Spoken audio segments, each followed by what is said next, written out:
తెలంగాణ పునర్నిర్మాణమే లక్ష్యంగా టీపీసీసీ అధ్యక్షులు గౌరవ ముఖ్యమంత్రి యనమల రేవంత్ రెడ్డి ప్రారంభించబోతున్న జిల్లాల పర్యటనలో భాగంగా రేపు ఇంద్రవెల్లిలో నిర్వహించనున్న బహిరంగ సభను విజయవంతం చేయడం కోసం నాయకులు కార్యకర్తలను కార్యోన్ముఖులను చేయడంలో భాగంగా టీపీసీసీ ఆదేశాల మేరకు బెల్లంపల్లి అసెంబ్లీ నియోజకవర్గంలో పర్యటిస్తున్న మేడ్చల్ మల్కాజ్గిరి జిల్లా కాంగ్రెస్ పార్టీ అధ్యక్షులు టీపీసీసీ సీనియర్ అధికార ప్రతినిధి సింగిరెడ్డి హరివర్ధన్ రెడ్డి నియోజకవర్గ పరిధిలోని నన్నీల్ కన్నేపల్లి మండలాల కాంగ్రెస్ పార్టీ నాయకులతో సమావేశం నిర్వహించారు.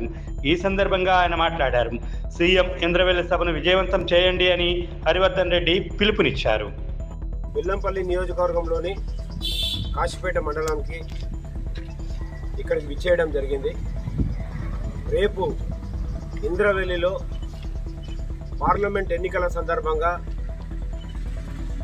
ఒక పెద్ద బహిరంగ సభ ఏర్పాటు చేసి, ఎందుకంటే ఆనాడు అసెంబ్లీ ఎన్నికల కంటే ముందు కూడా ఆనాడు ఎన్నికల కోసం రణబేరి మోగించినటువంటి ప్రాంతం ఇంద్రవెల్లి. మరి ఆనాడు రేవంత్ రెడ్డి గారు మొట్టమొదటి సభ అక్కడి నుంచి మొదలుపెట్టి మనం విజయ దుందుబి మోగించినాం కాబట్టి పార్లమెంట్ ఎన్నికల్లో కూడా మొట్టమొదటి సభ ఇంద్రవెల్లి నుంచే మొదలవుతా ఉంది. మరి మనం ఇచ్చినటువంటి 6 గ్యారెంటీలను ప్రజల దగ్గరకు తీసుకెళ్లడం, మరి పార్లమెంట్ ఎన్నికల్లో కూడా గెలిపించుకున్నట్టయితే దేశంలో ఉన్నటువంటి కాంగ్రెస్ పార్టీ అధికారంలోకి రావడానికి మన తెలంగాణ నుంచి దాదాపుగా 14-15 సీట్లు పార్లమెంట్ సీట్లు గెలిపించాల్సినటువంటి బాధ్యత మన మీద ఉంది. మరి ఇక్కడ నుంచి మీరు కాన్స్టిట్యూన్సీ నుంచి మీ ప్రియతమ నాయకుడు, మనందరి నాయకుడు గడ్డం వినోద్ గారు, మీరందరూ కష్టపడి పెద్ద మేయర్తో గెలిపించారు మీరు.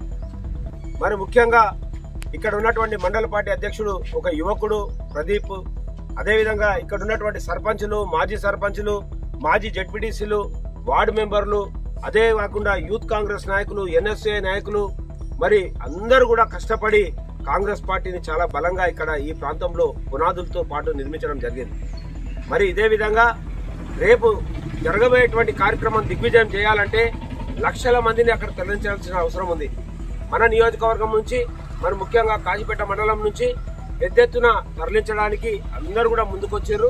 మనం అందరం కూడా ఈ కాన్స్టిట్యూన్సీ నుంచి పెద్ద ఎత్తున ర్యాలీగా రేపు పొద్దున 9 గంటలకో 10 గంటలకో బయలుదేరి 2 గంటల వరకు మనము ప్రాంగణంలో ఉండాలి. అక్కడ అమరవీరుల స్తూపం దగ్గర మనము అక్కడ ఒక ప్రాంగణాన్ని కూడా ప్రారంభించుకోవడం జరుగుతూ ఉంది. తప్పకుండా మళ్ళీ పార్లమెంట్ ఎన్నికల్లో రేవంత్ రెడ్డి గారి నాయకత్వంలో రేవంత్ రెడ్డి గారు ఎంత కష్టపడుతున్నారో చూస్తున్నాం.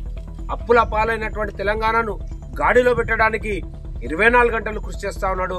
ప్రభుత్వ రంగంలో ఉన్నటువంటి ప్రభుత్వ అధికారులందరినీ కూడా మార్చుకుంటూ మరి ఇప్పుడు ప్రజలకు ఇచ్చినటువంటి 6 గ్యారెంటీలను ముందుకు తీసుకెళ్లడానికి, ముఖ్యంగా నిరుద్యోగ యువత గ్రామాల్లో చదువుకొని కూడా మరి ఉద్యోగాలు లేకుండా ఉన్నారు.